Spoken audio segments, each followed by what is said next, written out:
तो बिहार की राजनीति से एक बड़ी खबर यह है कि जेडीयू को कल नया कार्यकारी अध्यक्ष मिल सकता है। संजय झा का नाम इस रेस में सबसे आगे है। हो चुके हैं दिल्ली में, कल बैठक के उससे पहले वो ये तस्वीरें उस वक्त की हैं जब नीतीश कुमार पटना से दिल्ली के लिए रवाना हुए।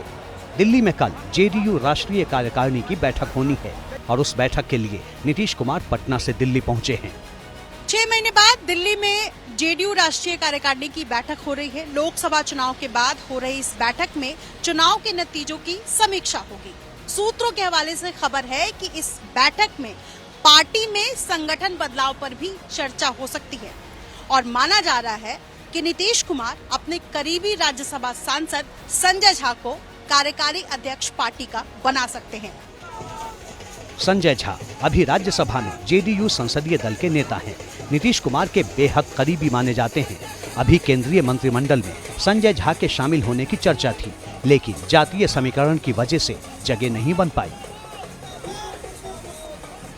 संजय झा बिहार में मंत्री रह चुके हैं। बिहार की राजनीति से निकालकर अभी कुछ दिन पहले ही नीतीश कुमार ने राष्ट्रीय राजनीति में इन्हें सक्रिय किया है। असल में नीतीश कुमार मुख्यमंत्री हैं और उम्र की वजह से बहुत ज्यादा संगठन को लेकर सक्रिय रहने की स्थिति में नहीं है। अगले साल बिहार में चुनाव भी होने हैं।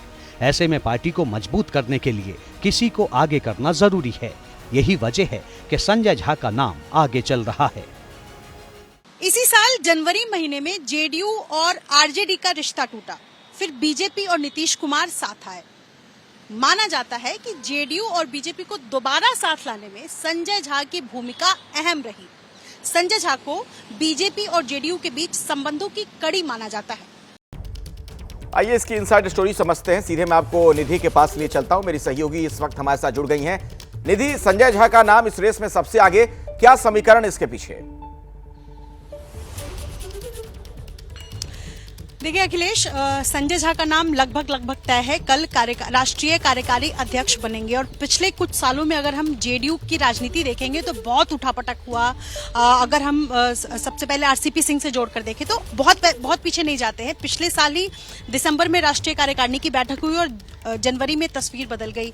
आरजेडी से रिश्ता टूट गया और उसके बाद दोबारा बीजेपी के साथ लाने में एकमात्र कोई कड़ी समझी जाती है, जो कि हमने दर्शकों को बताया, उसमें संजय झा का ही नाम आता है। और यही वजह है कि बिहार में लंबे समय तक जल संसाधन मंत्री रहने के बाद अब संजय झा राष्ट्रीय राजनीति में पहली बार राज्यसभा सांसद बने हैं। और इसके पीछे 2 कारण है। सबसे बड़ा कारण तो यही है कि आगे भी बीजेपी और जेडीयू के बीच जो एक कड़ी है वो आगे भी जो है वो सुचारू रूप से चलता रहे और जो दोनों के बीच बातचीत या तालमेल कह लीजिए, उसके लिए संजय झा सबसे सटीक माने जाते हैं। केंद्रीय राजनीति में भी आ चुके हैं। दूसरा कारण यह है कि ललन सिंह को जब मंत्री बनाया गया, अगड़ी जाति से थे, तो उनका नाम और उसके साथ साथ संजय झा का भी नाम आ रहा था और ऐसे में 2 करीबी नीतीश कुमार के ललन सिंह मंत्री बन गए। और तो कहीं ना कहीं कॉम्पनसेशन के तौर पर भी इसको देख सकते हैं कि राष्ट्रीय कार्यकारी अध्यक्ष नीतीश कुमार के संजय झा बनाए जाएंगे। कल कॉन्स्टिट्यूशन क्लब में बैठक है। ये मैं आपको तस्वीर दिखा रही हूँ जेडीयू के केंद्रीय कार्यालय की।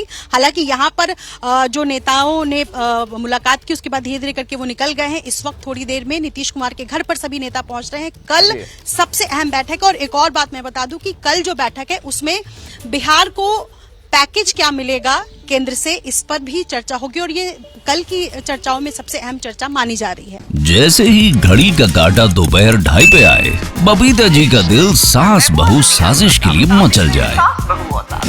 और ये है इनकी बहू, पूरे दिन ऑफिस की टेंशन हो जाए गॉन जब ये करें अपना फेवरेट शो फ्री टाइम पे ऑन। इनकी तरह आप भी देखिए अपना फेवरेट शो अपने टाइम पर और डाउनलोड कीजिए एबीपी लाइव ऐप अपने स्मार्ट टीवी पर।